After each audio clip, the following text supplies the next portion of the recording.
হাতে দু একদিনের ছুটি পেলেই মন চায় কোথাও ঘুরে আসি। বিশ্বকবি রবীন্দ্রনাথের এই লাল মাটির দেশ শান্তিনিকেতন আমার কাছে বরাবরই খুব প্রিয়। আর শান্তিনিকেতনের একটা বিশেষ জায়গা হলো এই সোনাঝুরি হাট। আর এই হাটের প্রধান আকর্ষণ হলো হস্তশিল্প। ছেলেদের কুর্তা পাঞ্জাবি থেকে শুরু করে মেয়েদের নানান ধরনের sari, kurti, printed skirt, bag থেকে শুরু করে পোড়ামাটির গয়না, হাতে বানানো ঘর সাজানো দারুণ সব জিনিস, শিল্পীদের নিজের হাতে আঁকা নানান ধরনের ফ্রেমে বাঁধানো ছবি, আর আছে মন মাতানো বাউল গান। হাটে ঢোকার মুখেই দোকানগুলোতে বেশ সুন্দর সুন্দর ব্লাউজের কালেকশন আছে দেখলাম। বিভিন্ন কালার আর ডিজাইনের এই ব্লাউজগুলোর দাম 200 থেকে 250 টাকার মধ্যেই। আমি যে ব্লাউজটা আজ পরে এসেছি এখানে, সেটাও আমার এই সোনাঝুরি হাট থেকেই নেওয়া। সত্যি কথা বলতে অনেকবার ওয়াশ করার পরেও এখানকার জিনিসের কালার এবং কোয়ালিটি একদম ইনট্যাক্ট থাকে।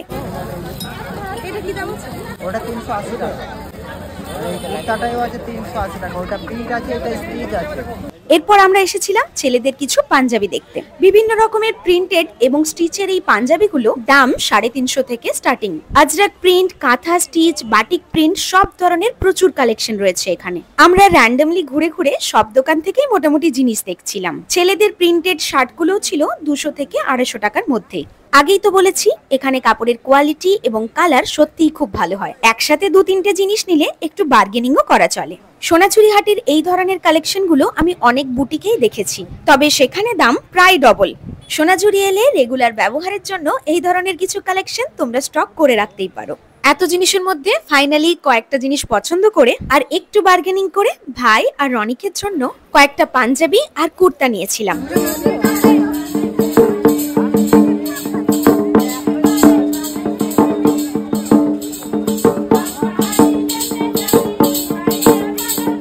ধামসা মাদলের তালে তালে এই দারুণ নাচটা উপভোগ করতে করতে আমরা খেয়ে নিলাম সোনাঝুরির ফেমাস বাড়িতে তৈরি এই দই আর ক্ষীর। দইটা নিয়েছিল 20 টাকা আর ক্ষীর নিয়েছিল 40 টাকা প্রতি ভাড়ে।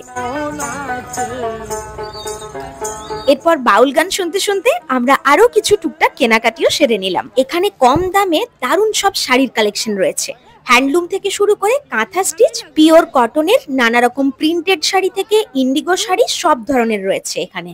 সাথে কুর্তি আর ড্রেসেরও প্রচুর ভ্যারাইটি রকমের কালেকশন দেখলাম। এবার শাড়ির সাথে ম্যাচিং করে কিছু জুয়েলারি দেখার জন্য চলে এলাম। আগেরবার এখান থেকে বেশ কিছু কড়ির মালা আর চুড়ি নিয়ে গেছিলাম। আজকে আমি গলায় যে কড়ির হারটা পরে আছি সেটা কিন্তু এখান থেকেই নেওয়া। বেশ সুন্দর আর মাত্র 100 টাকা করে নিয়েছিলাম আগেরবার। এবারে একটু অন্য ধরনের কিছু পোড়ামাটির গয়না দেখছিলাম। শুধু গলার হারগুলো 100 টাকা বলছিল, আর হার কানের সেট নিলে 150 থেকে 200-র মধ্যে হয়ে যাবে। এছাড়াও পোড়ামাটির আরো বেশ কিছু ঘর সাজানোর জিনিস, চুলের কাঁটা, হাতের বালা, বিভিন্ন ঠাকুরের মূর্তিও বেশ নজর কাড়লো। বেশ অনেক কেনাকাটি হলো। এবার শপিং সেরে বাড়ি ফেরার পালা।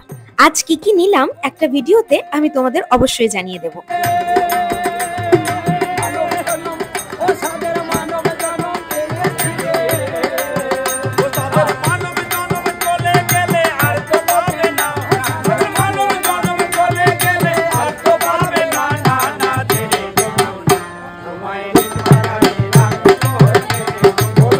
বাড়ি ফেরার সময় বাউল গানের এই দুটো লাইন পুরো রাস্তাতেই গুনগুন করতে করতে আসছিলাম। চলো তবে ভিডিওটা আজকে এখানেই শেষ করি। টাটা।